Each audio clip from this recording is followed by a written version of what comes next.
To order Wednesday, February the 23rd at 6 o'clock. May I have a roll call, please?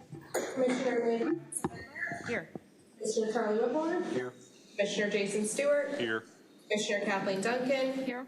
Commissioner Rich Delpore. Here. Notice regarding adjournment. The Planning Commission will not hear new items after 9:30 unless authorized by a majority vote of the commission members present.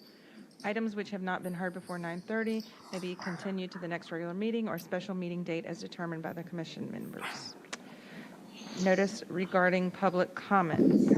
Every member of the public who is recognized to speak shall address the chairman, and in speaking avoid disrespect to the commission, staff, or other members of the meeting. State your name and address when speaking for the record. Comments are limited to 3 minutes. Do we have any public comment? No, we do not. And now on to the adoption of the agenda. And I hear that we need to amend agenda item number 2 on new business to the old business category. Yes, ma'am. Since this item was tabled at the last meeting, we do need to make that. Not on. Yes, it is. Oh. Yep. Yeah, I move that we adopt the agenda with the aforementioned change.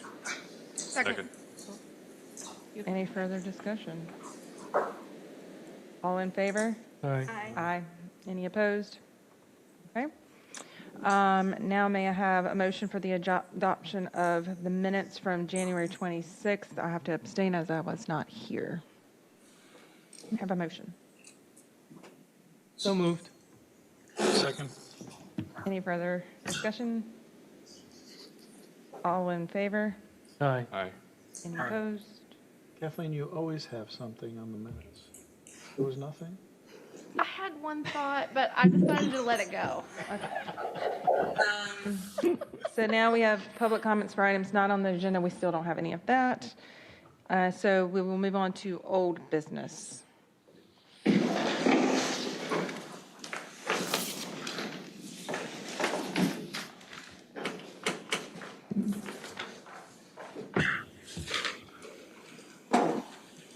And Charlotte will be presenting. Thank you. This is, again, this is old business. This was continued from our January Planning Commission meeting, and this relates to providing additional trees in... Before you start, sorry, this is a public hearing? It Correct. is. So I need to open it up for public hearing? Yes, ma'am, you do. So because this is a public, you're right, because this is a public hearing, you need to do the first call. Okay. Call for public hearing. So I am doing the first call for public comment. Second call. Third call. We will close public hearing. All righty. Thank you. Again, this item was continued from the January Planning Commission meeting in order to allow staff some additional time to address some questions that the Planning Commission had. This is amendments to Section 5.3, Natural Resources, Tree Conservation, Planting, and Landscaping, specifically to Section 5.33, 5.37, and 5.38. As we indicated back in January, there's been increasing concern about the loss of trees and tree coverage throughout town. And as you may recall, back in September of 2021, the town adopted a revised stormwater ordinance that made reference to tree conservation as part of better site design practices for stormwater. Conserving trees, of course, helps with infiltration, stormwater runoff, prevents pollutants from getting into affecting water quality, and among other things. So what we'd like to do is connect the stormwater ordinance, the revised ordinance, with our Section 5.3, the tree conservation ordinance. And what we've done, we've identified ways to address replacement of removed trees. And what I want to do is just highlight the proposed ordinance, and if we need to go through the actual text amendments, we can do that. And I do want to indicate also that the report that was given to you, the report that went out and the amendments that went out have changed. slightly, so we want to offer alternate amendments this evening, and I'll be glad to go through that with you so that you understand exactly what we're doing. We've kind of found another way around it that I think would be less complex, and I think that would be appreciated. So again, let me Have those just, to hand out? I do have handouts here. So let me just highlight the changes that we're proposing with regard to replacement of removed trees. So currently, as you know, the UDO applies to 8% of the land area in town, does not include planned unit developments. However, with the change to the revised stormwater ordinance, the tree conservation ordinance could also apply townwide. So the current requirement for tree coverage per the UDO is 75% of a site. There is no specific requirement for trees to be replaced, only that the 75% tree coverage be maintained. What we'd like to do is to distinguish between sites that are smaller than an acre and larger than an acre. So for a site that would be less than an acre, we propose keeping the 75% tree coverage requirement, and this will get at the smaller lots we have in Old Town, for example. So that would be maintained. And then outside, or any lot that's an acre or larger, there would be a requirement for 15 trees to either be planted or retained on site. And any tree within an existing buffer or a proposed buffer would not count towards that requirement. And again, this relates back to the stormwater ordinance and the attempt to provide for more trees to help with those stormwater issues. We have a section also that we are proposing, the replacement of protected trees. So our protected trees are identified here in this column. They include significant trees that are 24 inches diameter at breast height or greater. And for every significant tree that would be removed, there would have to be 5 trees planted or in its place, or 3 trees that are a little bit larger with a 6-inch caliper. The minimum caliper that's required by the town is 2.5 inch. And with this proposal, we may be able to get some larger trees. Any tree less than 24 inches, 18 inches or less than 24 would require 3 trees. And then I'm not going to read the whole chart there, but you can see the larger trees would require more replacement trees. So that's the second highlight of the proposed amendments. And then the fee in lieu of tree planting, we talked about this a little bit last time too. This would be based on market rate. The fee is based on the caliper inch at market rate, and that would include the purchase, installation, and 1-year maintenance. If it's not possible to get all trees on the site, as determined by the UDO administrator, there would be a requirement that there be payment into the Town of Bluffton Tree Fund, and that would help plantings on public property and to maintain any trees on public property. So those are the highlights of the ordinance. And if you'd like, before I go through the text amendment criteria, I can pull up the amendments if you'd like to walk through that. Can you do that quickly?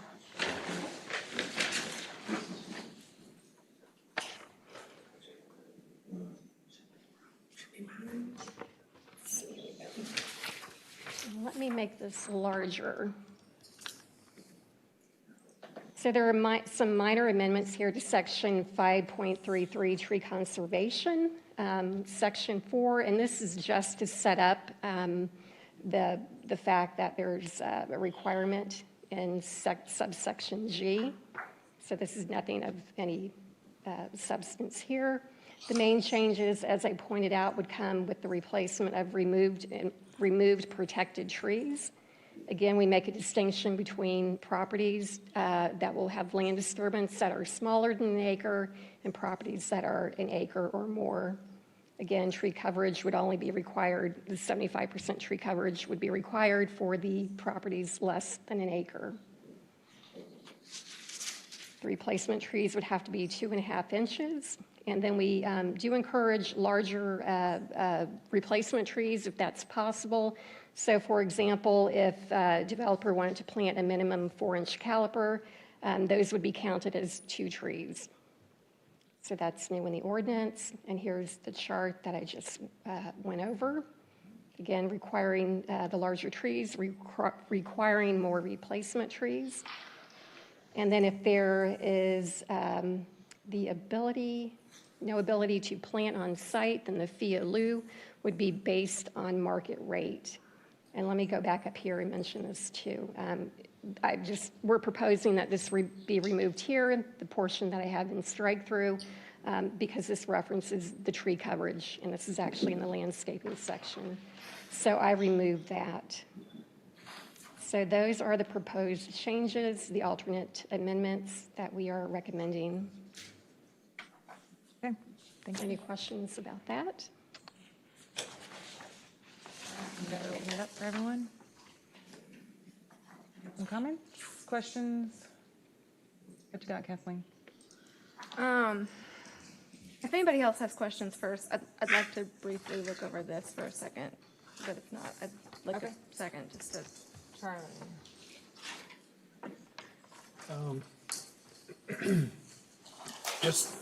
Just because we were just handed this, I just want to make the question. I had a conversation with staff about the fact that this ordinance will actually allow us through stormwater to apply this to people in already approved PUDs, correct? Correct. That still holds true with all these changes? It does. Okay. So I built my house 4 years ago in Hampton Lake, cleared the lot because of having to move dirt and everything. All the trees had to be cleared. This would require me to have a 75% coverage as defined by when the tree is mature, correct? Yes, it's that 75% lot coverage is based off of the type of tree and what the mature rate is, for that type of tree. So we're not obviously different covering trees. 75% on day one. It's No, at what it's like mature, in 30 years or what. at mature growth, yes. Okay. That's all I have for now. You good with that? Okay. Well, let me just, to follow on that question, when would that become effective for the various PUDs that have construction going on or planned? Would it become effective immediately? It depends on how town council adopts it and whether they put in a delayed effective date or whether they, consider an alternative like the pending ordinance doctrine, which would allow it to be effective for applications that come in even prior to adoption, but after first reading. So there are a number of different ways, but the assumption is it would be effective across the entire town. It doesn't differentiate between the different PUDs. To be effective across all of them as of the date of adoption. And it's, that pending ordinance doctrine is designed to prevent people from trying to rush in applications to not have to deal with the ramifications of this new ordinance. So it would give, first reading and then ample time to make sure that it's fully considered before second reading. Thank you. And to follow up with that, anybody that already has a permit before this takes effect, it does not go retroactive. It's just moving forward. Correct. And our motion tonight is just a recommendation to council, correct? Correct. Okay, Kathleen, I think everyone's comfortable.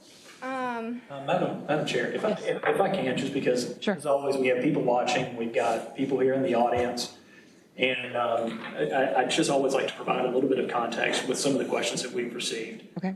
And as Commissioner Wetmore, pointed out, in Bluffton, we have this, not necessarily unique, but we do have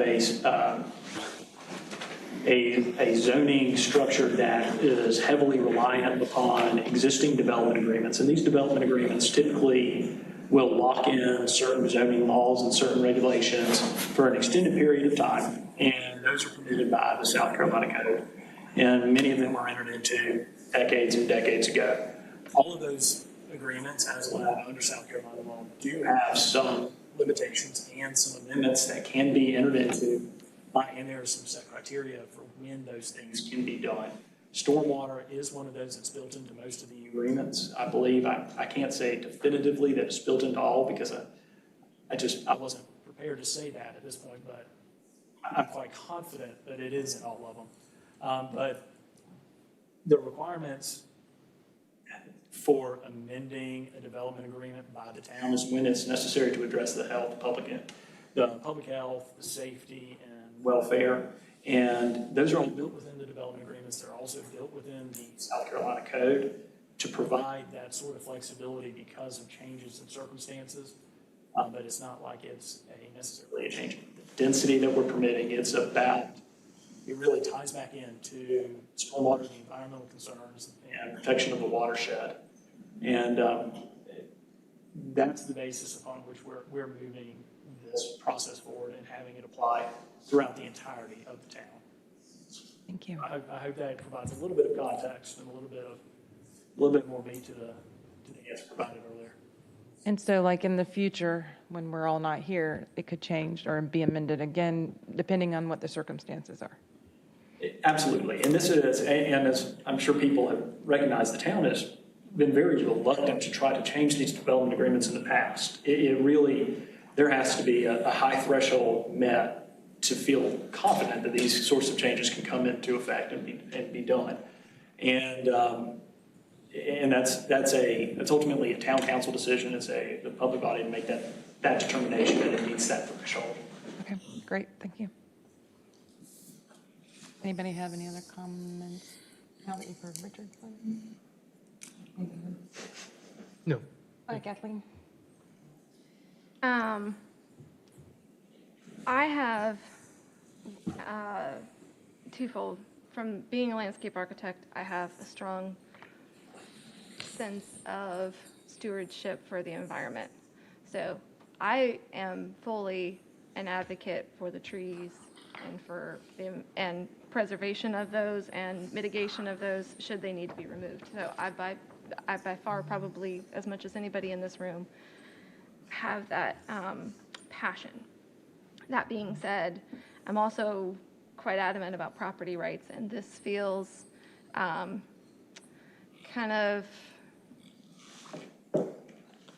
like a circuitous route for, and calling it, I think we discussed yesterday that this was, you can do these kinds of things because of it becoming a health, safety, welfare concern. And while I absolutely see the benefits of having trees and what they can do, I think this is potentially a false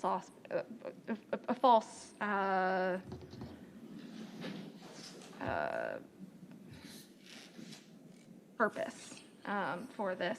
I went through the PUD documents this morning, development agreements this morning, and I found in every one of them, they're either under the old 90-3, they have their own written their own requirements for tree protection and tree mitigation and tree coverage.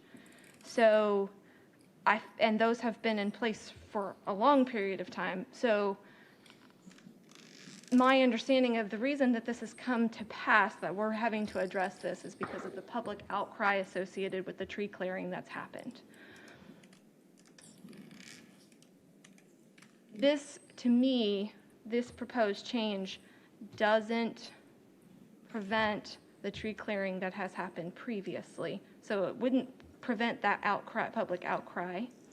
And from a tree, and from a path moving forward, once you've cleared it and then replant it, I think that there could be an argument from the developers that this is fairly onerous, particularly if you're, the way the 90-3 is written, if I recall correctly, it's one tree, 6-inch in caliper that you have to replace for every 24-inch and above tree caliper inch removed. So to go from that to 3 significantly increases that cost.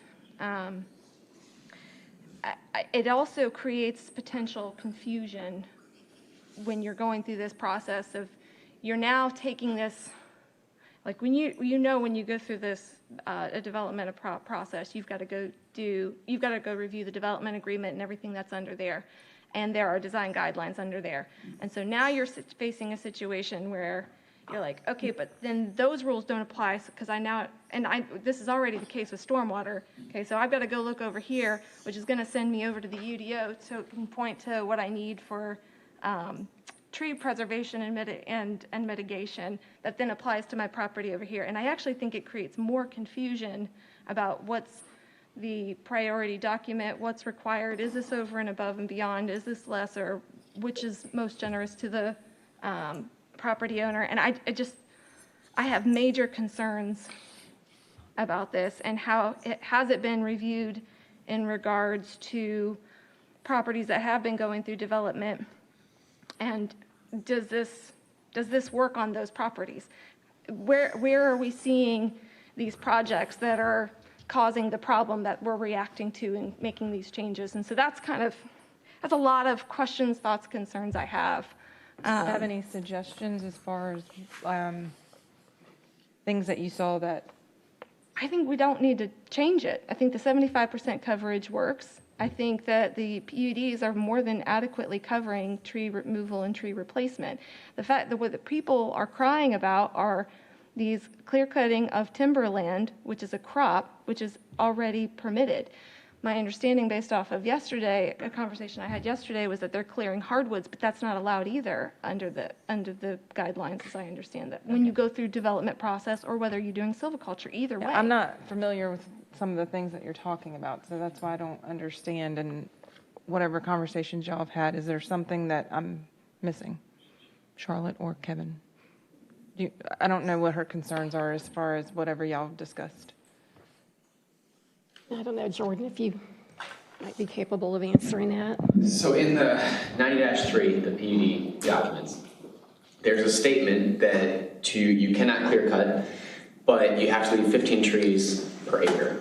So that's where that 15 number comes from. But it also states, then it doesn't explicitly state that trees and buffers cannot be counted towards that 15 trees per acre. So that is that caveat where you can not have to replace any trees on the site. You can say at the end of the day, okay, here's how many trees I have in the buffer. That satisfies my 15 trees per acre requirement. I don't have to plant any more trees within the development. And that is what we're trying to address. Where have you seen that no planting was done within the development? Or minimal, where after it's done, developed? Two examples off the top of my head: Calhoun Street at Bridge, and the one we approved on the circle heading out of town. They pretty much clear cut everything in the middle of the, what is that called, New Riverside Village? I think it's going to be beautiful when it's done. But they counted their buffer trees towards that 15 trees an acre, and that's not the intent. The Calhoun Street and buffer would still be under the 75% coverage. So that didn't change. This isn't going to fix that. It might have resulted in smaller building footprints with trees interspersed throughout it. Not when that didn't happen. Not when the percentage is based off of outside of the roof area. So it wouldn't change that. The New Riverside. But yeah. Well, that's how it's being, as I understand it, that's how it's being interpreted currently, is they exclude anything that's under the roof. Everything else is 75%. Right. So it doesn't change how big that square footage is. That's granted by the building And that's development. fine, but if you have smaller footprints, you have areas between the buildings where you can put trees inside the property, not just along the edge. But they're allowed to have that size of building footprint. So the building footprint's not going to change because of this change. Okay, well, let's get back on what The New we're talking Riverside, about. I mean, well, I'm still asking, where has this been, where is this change going to positively improve something that's been a mistake that has happened in the past? Well, like for instance, the New Riverside, if they were planted in the buffer, now they would have to be counted. Now, like, they shouldn't have. They should have been on their, out of the buffer. But New And that would have Riverside's provided. going to plant. I mean, they still have to have it in the parking lots. They still have to have foundation plantings. Yes. So it's not like the trees aren't going to be planted. They still have But they're to, just saying it's not going towards the count. they still have to replace trees. Correct, they have to replace trees, so that number that they end up planting might be higher than what they currently have. So if you count the trees that are in the buffer right now, okay, you take that number out of the equation, you still have to do landscape island plantings, building and foundation plantings. But once you meet that threshold in those ordinance requirements, you're done. Whereas you take all of those trees that are in the buffer out of that count, you're gonna have to provide those trees in that area that's disturbed outside of the buffers. That's the difference. Where have you seen a project that after it was completed, the public was still not satisfied by the level of planting that happened through the other requirements that they're already in place to address landscaping through the project? And Commissioner Duncan, if I may, I personally, I cannot answer that question because I don't know. I don't follow that all that closely, to be 100% honest with you about it. But from again, I'm just trying to provide a very high overview of some of these issues, a high level kind of look down at it. Oftentimes, these ordinances are not necessarily just in response to public criticism about a certain project. It is about planning and developing for the future, and instead of being reactive, being proactive in trying to adjust things and trying to address issues in advance. My understanding, and this is again from discussions with staff and listening to communications over the last few years, including I believe at maybe a SoLoco meeting that happened over at Oscar Fraser back in 2020. I think it was even before COVID. There were discussions about, well, how do we address both the quantity and the quality of the stormwater runoff? And one of the things, and I believe it was at the time, Chairman Somerville or Vice Chair Somerville of Beaufort County Council was really hammering Bluffton in particular on the tree coverage. I believe Professor Monty, Eric Monty perhaps, who's over at USCB and was a member of WAPAC, provided some recommendations on what was essential. What was essential to preserving the May River watershed? There were a number of different solutions that all had to be kind of working in conjunction with one another. Abandoning septic systems and moving on to sewer. That's obviously one for water quality. The other one that he had recommended was, reducing the number of roofs that could be constructed in these delicate areas. Obviously, those are granted. Those are development rights that have already been granted out in New Riverside, Palmetto Bluff, Brightwater, those sorts of areas. Another one that he really hammered on, though, was the trees and trying to preserve as many trees as you possibly can because of the ability of those trees to soak up some of the surface water and some of this runoff and kind of reducing the quantities and also ideally impacting the quality of the runoff as well. So I think that was really the impetus to look and examine our current framework, examine it in the context of stormwater, examine all of it together, including grading, to make sure that we're adequately addressing these issues to the maximum extent that we legally and in good conscience could. And so I think that's where staff has come together with this. And perhaps I'm mistaken, but I don't believe it is necessarily in response to a single project that we've seen that created an issue where there wasn't perhaps maybe an adequate tree canopy from the public's perspective, from a visual perspective. But it's really a more concerted effort to address some of the environmental issues that are impacting our community, but and also trying to address this as a whole in conjunction with the stormwater ordinance and some other steps that the town is taking to preserve the May. This is more of a proactive approach. It's not a reactive. Yes, ma'am, Madam Chairwoman, that is my understanding of this, but certainly, Commissioner Duncan, your concerns are well noted. In particular,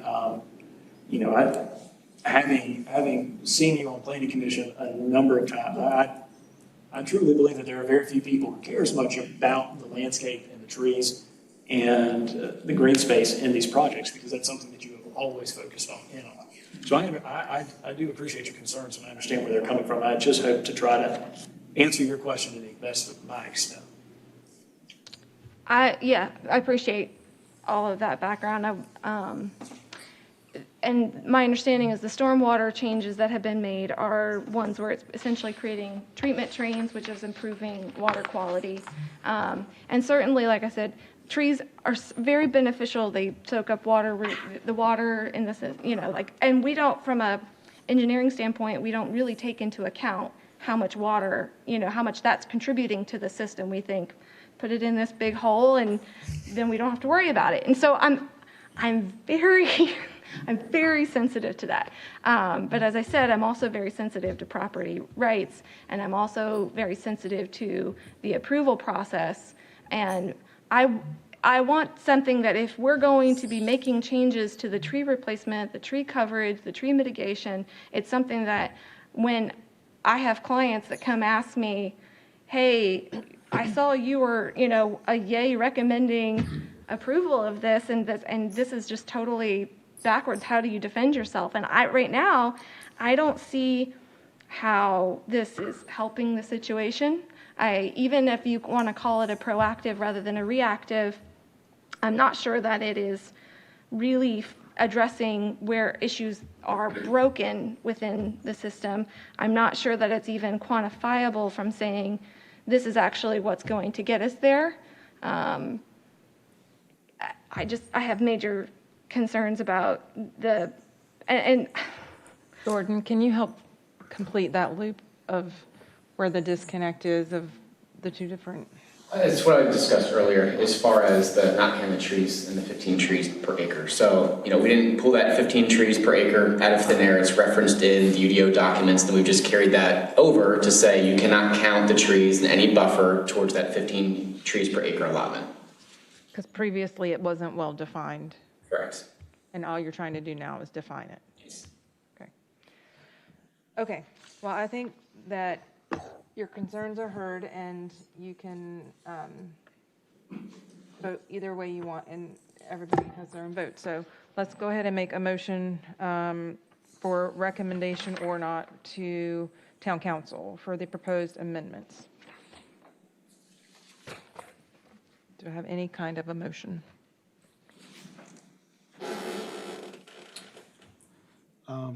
Well, I'll throw this out here. I will say before I do this, my concern from back when I was on council and planning commission is the water runoff to the May River. And I feel, and I hear your concerns. I just respectfully, I feel that this will help us with those issues. So I move to recommend we approve the amendments to the Town of Bluffton Code of Ordinances, Chapter 23, UDO Article 5, Design Standards, Section 5.3, Natural Resources, Tree Conservation, Planting, and Landscaping, specific to Section 5.3.3, Tree Conservation, Section 5.3.7, Lot Landscaping, and Section 5.3.8, fee in lieu of tree replacement and/or specific landscaping. And prior to a second, may I just ask a question for clarification? I don't know if we can until we second per Robert's rules. Thank you, Commissioner Wetmore. Hit me on the toes. Do I need to get a second and then a discussion? This is about the motion, so this is perhaps to help Commissioner Wetmore with his motion. The alternate proposed amendments that were submitted, is this, these are Approve with amendments submitted by staff, yes. Thank you. I'd like to amend my amendment. Clarify. Okay, so to You're clarify, the clarifying. first sentence of the motion changes to, I move to recommend that we approve with amendments submitted by staff this evening as read previously. Yes, sir, Mr. Commissioner. And Do I have a second? yeah, okay. Do I have any further discussion?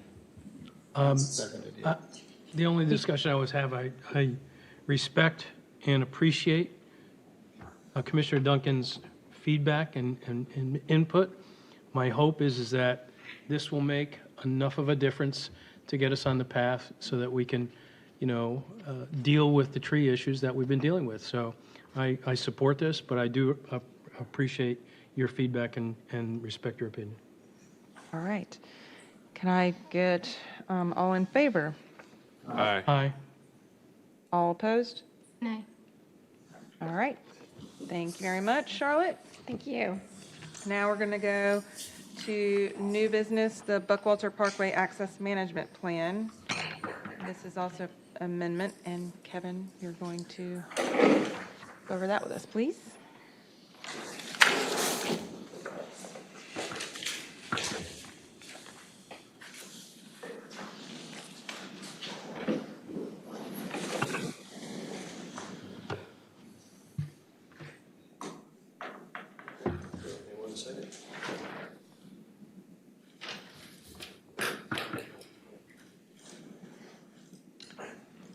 Okay, thank you very much, Madam Chairman. This evening, we're here to provide a recommendation to Town Council. This is for the Brightwater Parkway Access Management Plan. Just to give you some brief information, the Access Management Plan ultimately is Beaufort County's document. So you are providing a recommendation to Town Council, who will potentially have supporting information for a resolution that then goes to Beaufort County Council. So just to, So we're at the bottom of the ladder. you're the important part. That's right. So this, obviously, see, you notice the date of this presentation does say October 18th, 2021. That is not a typo. This is the presentation that has been previously presented to Beaufort County commissioners, as well as Town of Bluffton Town Council. So this was a presentation by Mr. Jared Fralix, which is Beaufort County Assistant Administrator dealing with transportation. So as we all know, and we've discussed this in the past, this Brightwater Parkway, the orientation of this is over here is 278 towards the side here, and then as it goes down to Bluffton Parkway to the far edge here. So they were only focused on the northern portion. This does not include any proposed realignments of Bluffton Parkway. So this is only for the access management portion of Brightwater Parkway. As you've seen in numerous or previous presentations, this is the existing 2007 access management plan, obviously the north section, which highlighted various locations of proposed curb cuts, which majority of those are already in place, as well as proposed traffic light locations. And then as it goes on, this is, obviously you can tell from 2007, that is Brightwater Place that is all trees at that point. I'm not going to get into too great of a detail, but there are various sections, both existing and planned, that were part of this this presentation. It might be better just to get to the visual here to be able to explain this.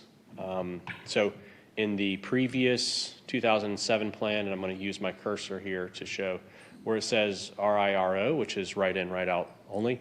That was a previous location of a traffic light. That has since been shifted. That was on this was the southern location of Pinellas Drive. It has been shifted to the northern location of Pinellas Drive. Also, it includes various potential future connections throughout the development. Cassidy Drive up here currently is a full access point that would be converted to a right-in, right-out only. What that does is it then would have individuals that would need to get into that location would have to come down and then, in essence, make a U-turn at the light and then go back up to the site. And actually still on this slide here,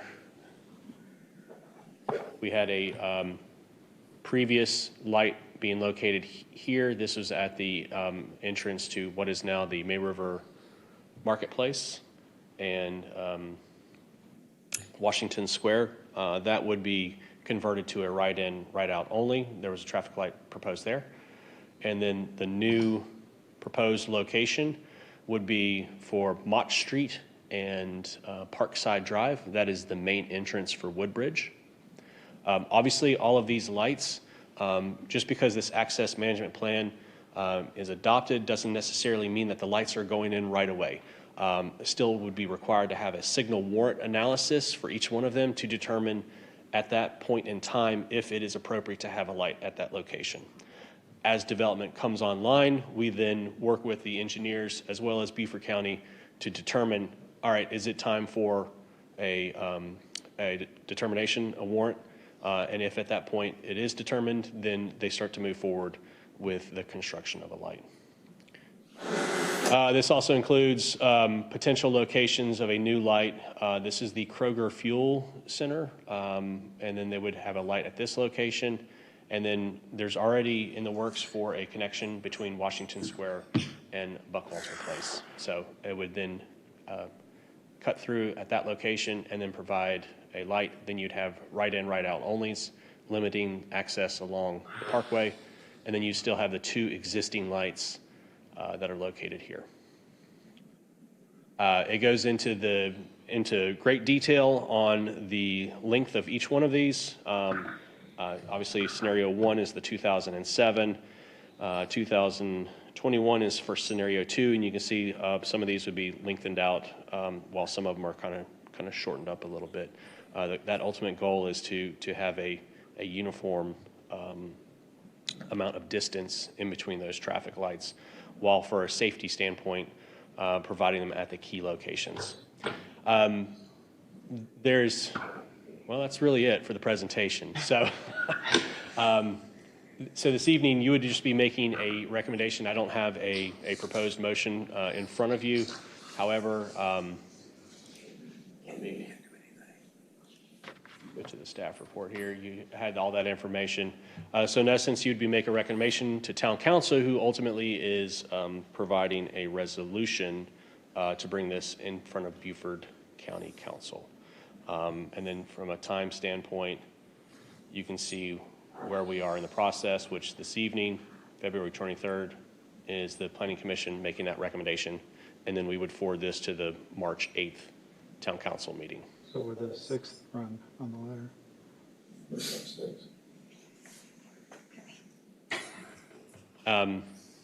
Again, this is a Beaufort County project. I'm trying to answer as many questions that I can. Thank you. I'll start down on this side. Do you have any questions? Rich, any questions? Yeah, I did talk with staff yesterday. I'm still concerned about the addition of the traffic light at the Kroger Fuel Center. Slide up. Excuse me? I was asking to put the slide up. Okay. You know, what that really does is when you put that light in, there will be 3 lights at Bluffton Parkway.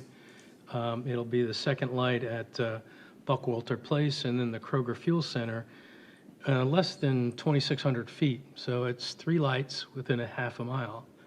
The study that was given to us suggests that crash rates increase the more lights you have. In fact, one of the things it said was, if you have 6 signals per mile, which is essentially what that is, the crash rate goes up to 7.5 crashes per million miles. It also says that, you know, there's where that area is, Innovation Drive and Buckwalter, on the crashes that we already have, there's only 3 in a 2-year period, or 1.5 per year. So, and then finally, the delay associated with access from the Kroger Fuel Center, when you look at, again, the study that talks about how long of a delay it lasts, it's the lowest delay of any of them. It's 11 seconds. So it doesn't seem to be that much of an issue. And if somebody really has an issue of getting out of there, they can just go through Buckwalter Place to get one of the other lights. So I know this has already been approved by just about everybody. I just want to go on record. I think when you start looking at putting too many lights in a short period, you're going to increase the crash rate. That's government data that says you have more rear-end collisions. So I'm just concerned that, you know, if we had any influence, I'd suggest taking that one out for now, and saying, let's go revisit it when the business, there's really no road across the street for it right now, demands it. But this also, like he said, the lights aren't going to come right away. It just understand. depends on demand. I understand, but essentially what I'm saying is we're agreeing to it, and it will be put in when it's warranted. And I would say, let's say not put it in and go revisit it when it's required. I mean, like I said, there's lots of data that would suggest 3 lights in a half a mile is not a good design. So what I guess I'm trying to understand is, are you talking about like scenario 2, number 4, Kroger Fuel Center Drive to Buckwalter Place? Just the Kroger Fuel Center. Yeah, I know, that's the that distance light, that between the distance, three. because The it distance, increased. the distance between Bluffton Parkway and Buckwalter, Buckwalter Place, and the Kroger Fuel Center is a half mile. So the bottom three on that page. That's what maybe I'm not understanding, because it looks like to me that the distance between them have increased. No, that's, the 2176 is the Kroger Fuel Center to Parkside Drive. You're really looking at the first two numbers, 1077, 1496. Which is essentially half a mile.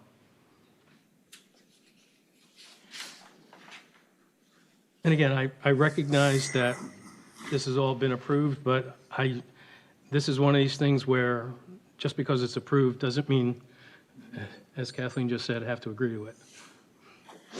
Well, I have to admit, I share the concern. Rich and I talked about this yesterday, and I didn't get it in the beginning. And as we talk further, I get it. Three lights that close together are an area of concern. I don't know what the solution is, if anything. I don't know if, I mean, it's not our decision to leave it on here or not. We could make a motion to recommend this with the fact that council take a closer look at that and see if it made sense to them as well. I think it'd probably be our best way to handle that issue.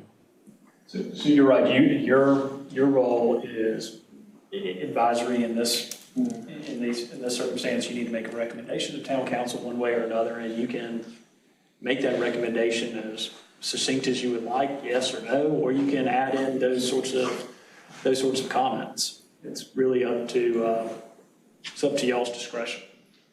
I have one question, which is, again, related to this light, because I'd also share the concern as well. By removing the potential for that light location there, would that increase flexibility in the future for determining a location for a light? I mean, if as things developed, that may not be the best place for the light. It might be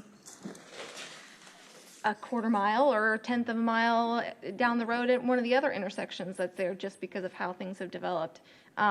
Is there a value added from just removing that? Because if at some point in 20 years they're like, no, we really did need the light in this location, we could come back to this plan and add this here at a later date.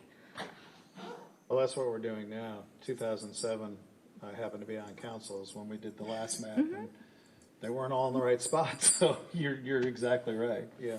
Right, and then we would be right back here requesting an amendment to an access management plan, because you have to have the plan in place to provide the justification to warrant the analysis to determine if the light is then needed. So it would still have to go back, even if we approved or whatever we did, or recommended this plan, and council recommended it, and say in 15 years, somebody could still come back and maybe amend that location. Yes. If it was warranted. Because or say that it happened in a year, and they come in and say, hey, we really need that light. Do we see that again? No. Well, I mean, you're going to be seeing the development Yes, that would be coming in to cause the light. the light, which at that point, you would then be A like, recommendation or well, determination. you would determine based off of, Well, let me give you a perfect example. Parker's in front of Sandy Point. Parker's at Sandy Point. This 2007 access management plan did not have a stoplight there.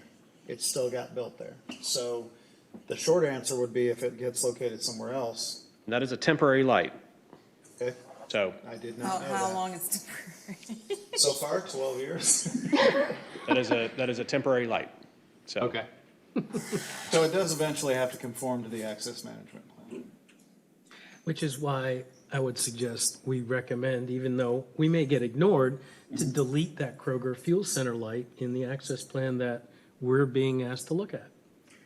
It could end up demanding that light's, as projects come through and we say that we plan for that light potentially being there, it then becomes a necessity as things develop. By not having it there, we're not then creating the demand at that location for the light, is another way to look at it.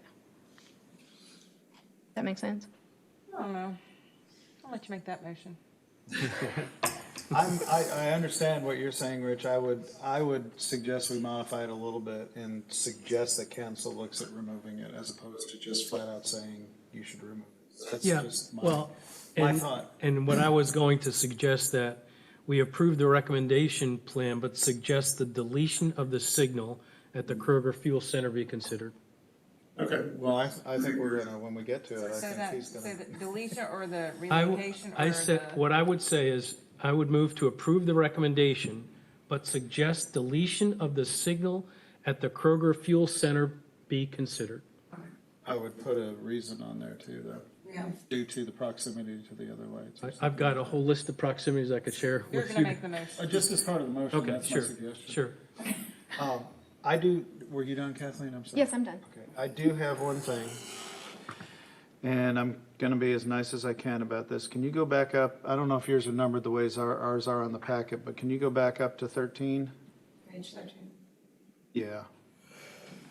When you say, It's only got 9 and 10. when you say 13, what are you Keep referring going to? back to the original 2007 plan. Oh, yeah, sure. Well, As here's the- a, yeah, it's up, it's Above before you that. one. Keep going. I wanna see the map. Next one. That one, towards the bottom. Scroll down just a little bit. Okay, yep. Wrong way, hold on. To commissioners and to staff, I am begging us that we need to, especially when we adopt this new one, but also the current one, when we're approving developments, we need to look at this. Because if you look at, will you do me a favor, Kevin, and point to Parkside? We approved the development to the south of Parkside that is supposed to have a frontage road behind it and have an access signal at this point in time. We're talking about moving the signal now, but when we did that and when the Parkers was done before that, we ignored, I don't want to say ignored, we didn't take into full account that the intent was to have access roads along the back of these properties, as shown by the dotted lines. And on the new ones, I beg of us all, including myself, we need to look at this, or we're gonna end up with some of the problems that we've had for years on other roads. So, that's all I had. As long as the map was here. All right, so Rich, do you want to start that motion? You don't have language for the motion overall? No, Okay. no. You gotta wing it. It's all about you. Said you had notes. Well, I've got my other piece of it. Well, I move that we accept the Brightwater Parkway Access Management Plan's proposed amendment with a recommendation that we suggest deletion of the signal at the Kroger Fuel Center because that would create 3 lights in less than a half a mile, potentially causing more accidents. Is that okay, Richardson? Perfect. Okay. May I have a I'll second? second it so we can have. Okay, do we have any further discussion? All in favor? Aye. Aye. Any opposed? All right, thank you. Now we're on to discussion, determination of minor or major amendment to the Hampton Lake Master Plan. Kevin, can you do this in 7 minutes? I totally can do this in less than 7 Can we minutes. just clarify, just because 2 of us live in Hampton Lake, we don't have to recuse ourselves, you said, correct? That is correct. So this would be under the, no greater interest than a member of the general public who lives in Hampton Lake. This kind of issue comes up quite a lot. I believe there's some ethics opinions on it that you do not have to recuse yourself just because you live in this particular neighborhood. Otherwise, anybody who lived in the historic district would have to recuse themselves. And that really, from all historic district things, our HPC would struggle. Okay, thanks. All right, now I have 6 minutes. Okay, go.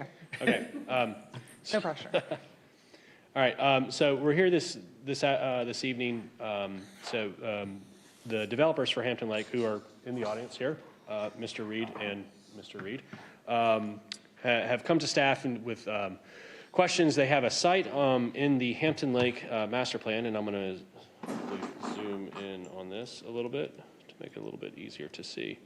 So there is a parcel of land. This thing is very slow, I apologize. 5 minutes. I know. I hear you. We have a bit, that's what the deal is. I'm getting there. This small parcel of land located right here, it's currently, on the map, shows it as brown. Everything else that is brown is residential. Showing this area as, it's currently a sales trailer for Hampton Lake. The applicant is proposing to do a neighborhood commercial development on this site, but the concern is that on the master plan it's showing it as brown. This is located outside of the gates, so you'll notice that all of the residential development in Hampton Lake is behind a gate. So this property is outside of the gate.